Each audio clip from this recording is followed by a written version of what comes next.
ഒരിക്കൽ വിഷ്ണുമായ സ്വാമിയുടെ ഭക്തരായ 20 വയസ്സുള്ള 2 ചെറുപ്പക്കാർ ശങ്കരനും മണിക്കുട്ടനും യാത്ര പുറപ്പെട്ടു. മഠത്തിലെത്തുകയും ചെയ്തു. അവിടെ എത്തിയപ്പോഴേക്കും നട അടഞ്ഞിരുന്നു. ഇതിൽ ഇരുവർക്കും നിരാശയുണ്ടായി. വൈകുന്നേരം നട തുറക്കുമെന്ന് ക്ഷേത്രത്തിലുള്ളവർ പറഞ്ഞു. അവിടെയുള്ള വഴിപാടുകൾ നല്ല തുക ഉള്ളതായിരുന്നു. കുറെ എന്തൊക്കെ വഴിപാടുകൾ ചെയ്യണമെന്ന ആഗ്രഹം ഇരുവർക്കുമുണ്ടായിരുന്നു. പക്ഷേ അത്രയും പണം അവരുടെ കയ്യിൽ ഇല്ലായിരുന്നു. ഉച്ചയ്ക്ക് രണ്ടും കഴിക്കാതിരുന്നതിനാൽ വിശപ്പും ക്ഷീണവും അവരുടെ മുഖത്ത് പ്രകടമായിരുന്നു. അപ്പോൾ അവിടെയുള്ള ഒരാൾ പറഞ്ഞു, "പണം ഇല്ലെങ്കിൽ ഇറങ്ങിപ്പോകൂ." അവരുടെ സംസാരം കേട്ടപ്പോൾ ഇരുവർക്കും വലിയ വിഷമം തോന്നി. എന്നാൽ മണിക്കുട്ടന് വലിയ വിഷമം ഉണ്ടായിരുന്നു. സ്വാമിയെ കാണാതെ വീട്ടിലേക്ക് പോകില്ല എന്ന് അവൻ ഉറപ്പിച്ചു പറഞ്ഞു.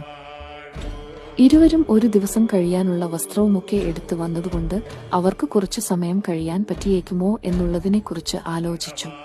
ഭക്ഷണത്തിനും യാത്രക്കുമുള്ള കുറച്ചു പണമെങ്കിലും കൈവശം ഉണ്ടായിരുന്നു. അദ്ദേഹത്തിന്റെ അടുക്കലേക്ക് എത്തിയപ്പോൾ ഇരുവരും വഴിയറിയാൻ ചോദിച്ചു.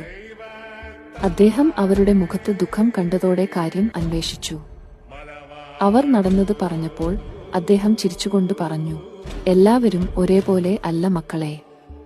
സ്വാമിയെ വിറ്റ് പണം